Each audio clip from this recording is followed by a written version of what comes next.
मैं आप लोगों के लिए लेके आई हूँ मिस्टर तपीस पांडे को। एसएमसी ग्लोबल रिसर्च के ये सीनियर एनालिस्ट हैं और इनके साथ हम डिस्कस करने वाले कुछ इंपॉर्टेंट पॉइंट, जैसे कि अभी आज मार्केट में फेड के आउटकम्स आए हैं, उससे रिलेटेड कुछ क्वेश्चंस हम पूछेंगे और उनका व्यू भी, क्योंकि ये करेंसी में एक्सपर्टीज रखते हैं, तो हम थोड़ा सा करेंसी ट्रेडर्स के लिए भी व्यू जानना चाहेंगे कि किस तरीके से मार्केट में वो अपना व्यू रख रहे हैं अभी इस वक्त। सो हेलो तपीस, how are you? Yeah good evening ma'am. I am good. आप बताइए। Good to know that. So Ravish, सबसे पहले तो मैं जानना चाहूँगी कि फेड ने आज फिर से इंटरेस्ट रेट में हाइक करा है और उन्होंने स्टेटमेंट भी दिया है कि आप फर्दर कोई रेट हाइक्स नहीं करेंगे। और आपने इसमें अपने व्यू पहले भी शेयर करे हैं, तो मैं थोड़ा जर्नलाइज वे में जो जनरल पब्लिक, जनरल ट्रेडर समझ सकें, मैं आपका व्यू थोड़ा सा डिस्क्राइब चाह रही थी कि आप पब्लिक के साथ शेयर कर सकें। Okay so fine. थैंक्स। उसके लिए थोड़ा सा हमें मार्केट सिचुएशन समझना पड़ेगा कि मार्केट में अभी चल क्या रहा है एंड फेड रेट हाइक क्यों कर रहा था। स्टार्टिंग से ही हमने जो इन्फ्लेशन का प्रॉब्लम फेस किया, तो इन्फ्लेशन को मैनेज करने के लिए सेंट्रल बैंक के पास एक टूल्स होता है कि वो रेट हाइक करके इन्फ्लेशन को मैनेज किया। फेड ने भी वही किया। फेड में स्टार्टिंग अगर हम जुलाई 22 के आसपास की बात करें तो यूएस का जो इन्फ्लेशन था 9% के भी ऊपर चला गया था, डबल डिजिट टच करने की कोशिश कर रहा था। वहीं पे यूरोप और यूके का इन्फ्लेशन ऑलरेडी डबल डिजिट में पहुंच चुका था, 10 के ऊपर पहुंच चुका था।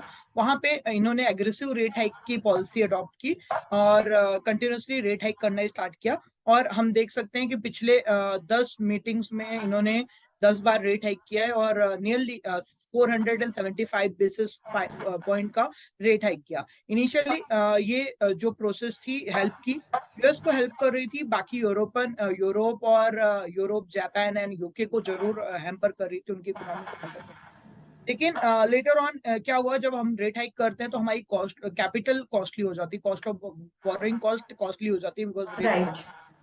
तो इनिशियल इसने इन्फ्लेशन को कूल ऑफ करने पे हेल्प की एंड अभी इन्फ्लेशन 5% के आसपास आ गया, 9.1 से यूएस का। लेकिन पिछले कुछ महीनों से, बिकॉज अभी ये monthly growth, economic growth data publish कर रहे हैं काफी टाइम से, तो उसके कारण हमने इनिशियल देखा कि कुछ मंथ से यूएस की जो इकोनॉमिक ग्रोथ है वो हैम्पर होनी स्टार्ट हो गई थी। अगर इनिशियल हम देखें तो काफी सारे बैंकिंग क्राइसिस भी फेस किए गए, काफी सारे छोटे रीजनल बैंक थे, छोटे रीजनल बैंक तो नहीं बोलूंगा, एसेट, क्योंकि उनमें से कुछ बैंकों की asset even 200 billion US dollar की भी थी। तो रीजनल तो थे लेकिन साइज में अच्छे बड़े बैंक्स भी थे जो लिक्विडिटी प्रॉब्लम फेस करने के कारण या रेट हाइक्स, हायर रेट के कारण, बोरोइंग कॉस्ट के कारण उनके बिजनेस में काफी हैम्पर हुआ। तो दिस इज द पॉइंट कि यहाँ पे इनको रेट हाइक स्टॉप करना था। इन्फ्लेशन कूल ऑफ हो चुका था, और ज्यादा रेट हाइक करने से इकोनॉमी इनकी हैम्पर होती, रिसेशन का डर जो था वो रियलिटी पे बदल सकता था। तो this is a right time जहां पे फेड ने रेट हाइक किया है and this is a good for us. हमारे लिए अच्छा क्यों है, क्योंकि आइडली देखिए तो हमारा जो इन्फ्लेशन का प्रॉब्लम था उतना ज्यादा नहीं था। आरबीआई का जो टारगेट रेंज था 6% के नीचे ही हम वेरी कर रहे थे, 5% के भी नीचे आ गए थे कुछ टाइम के लिए। तो हम आरबीआई के जो अपर इन्फ्लेशन बैंड है उसके अंदर ही चल रहे थे।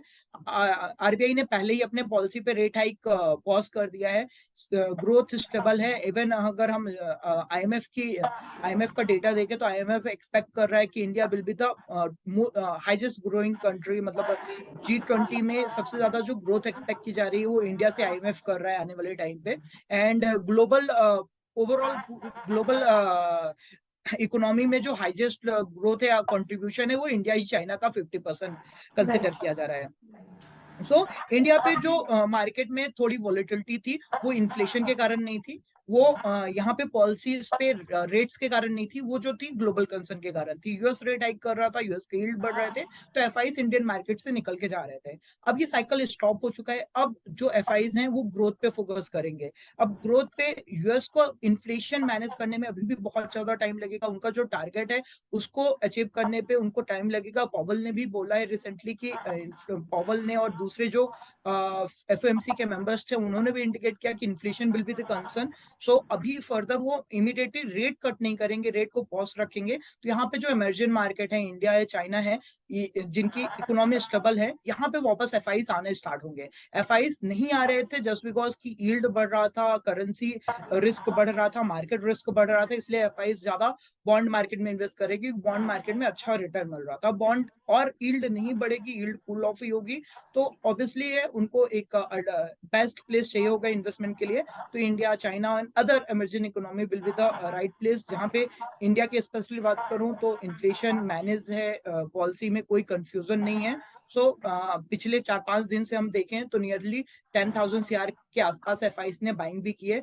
1,000-1,500 CR की buying on an average daily basis पे कर रहे हैं। तो ये अर्ली इंडिकेशन है अच्छे मार्केट के, एफआईस वापस आएगी, ग्रोथ वापस आएगी, और हमें आने वाले टाइम पे हो सकते हैं उम्मीद से ज्यादा ग्रोथ मार्केट में देखने को मिले।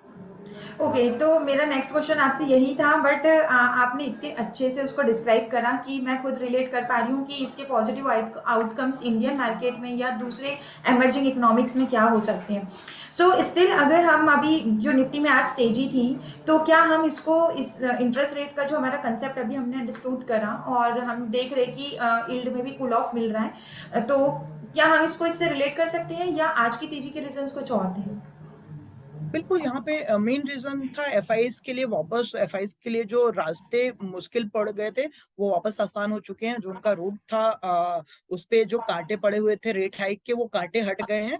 तो अब वो आसानी से अपने फेवरेट मतलब जो फेवरेट मार्केट, एफआईएस का फेवरेट मार्केट वही है जहाँ रिटर्न अच्छे मिलते हैं।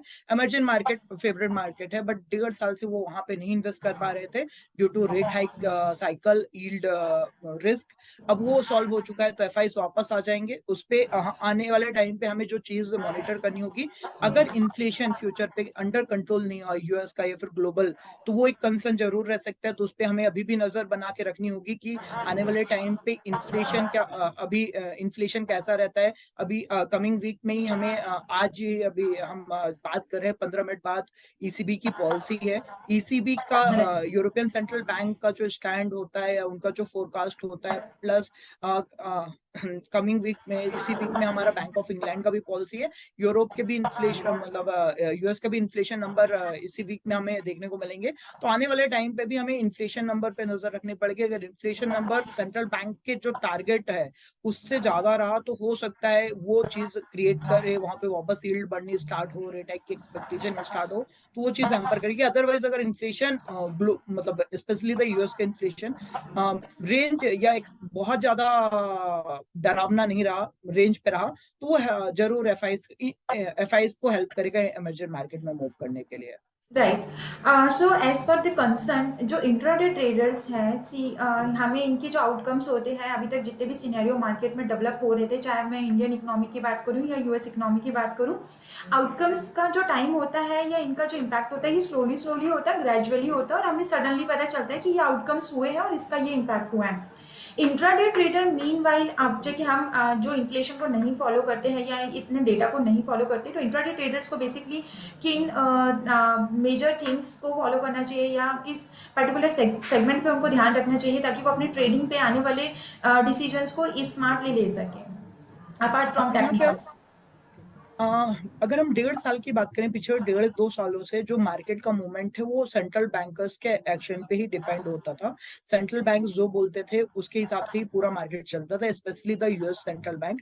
फेड की जो एक्सपेक्टेशन होती थी उसी के बेसिस में सभी, चाहे हम इक्विटी मार्केट की बात करें, फॉरेक्स मार्केट की बात करें, कमोडिटी मार्केट की बात करें, बॉन्ड मार्केट की बात करें, पूरा ग्लोबल मार्केट पिछले 2 साल से पॉलिसी, मतलब सेंट्रल बैंकर्स के जो कमेंट्स है या फिर उनके पॉलिसी के जो एक्शन है उन्हीं को मॉनिटर कर रहा है और उसी के हिसाब से मार्केट भी मूव कर रहा है। तो अगर ऐसी कुछ एक्टिविटी है, ऐसे कुछ एक्शन चल रहे हैं, तो यहाँ पे उन चीजों को जरूर फॉलो करना चाहिए। हालांकि अब ये सिचुएशन कूल ऑफ होती हुई दिख रही है, न्यूट्रल होती हुई दिख रही है, तो फ्यूचर में जब वॉलेटिलिटी स्टेबल हो जाएगी तो आप केवल चार्ट को भी फॉलो करते हुए काम कर सकते हैं। यील्ड अब उतना बड़ा कंसर्न नहीं रहेगा, हम एज्यूम कर रहे हैं, अगर इन फ्यूचर इन्फ्लेशन वापस कंसर्न नहीं बना तो, क्योंकि रेट हाइक साइकिल खत्म हो चुका है यूएस के लिए।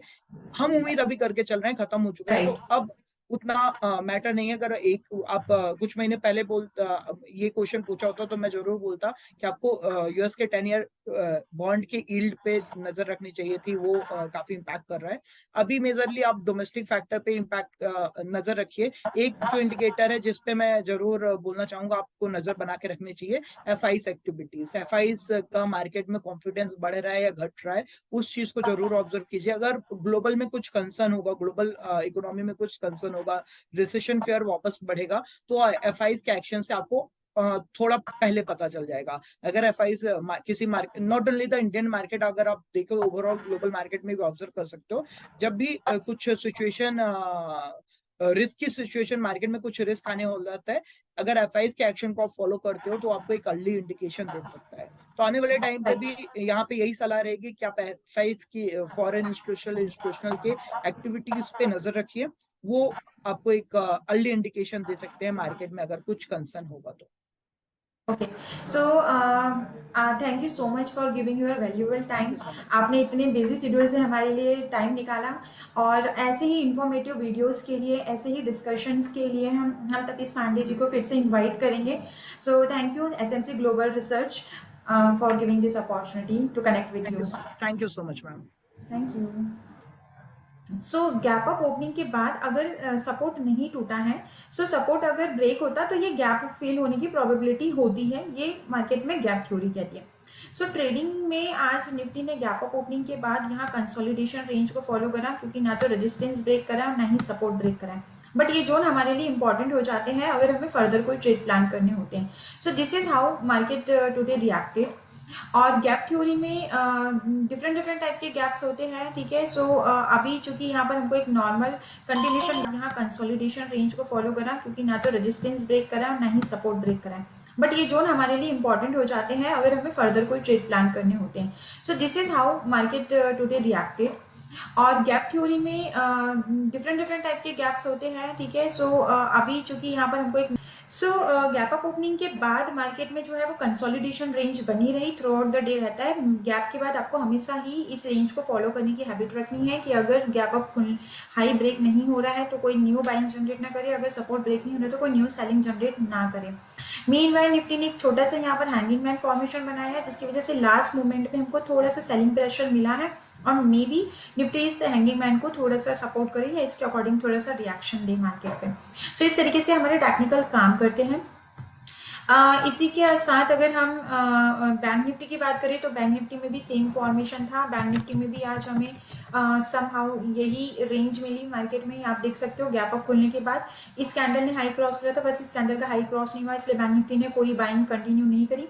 सिमिलरली ये सपोर्ट नहीं टूटा था, इसलिए बैंक निफ्टी ने कोई सेलिंग भी कंटिन्यू नहीं करी और रेंज को फॉलो करा। सो गैप में ट्रेड जो है वो इस तरीके से करते हैं, और गैप थ्योरी इस तरीके से वर्क करती है। For learning such things you can contact to MS Trading School, and thank you for listening.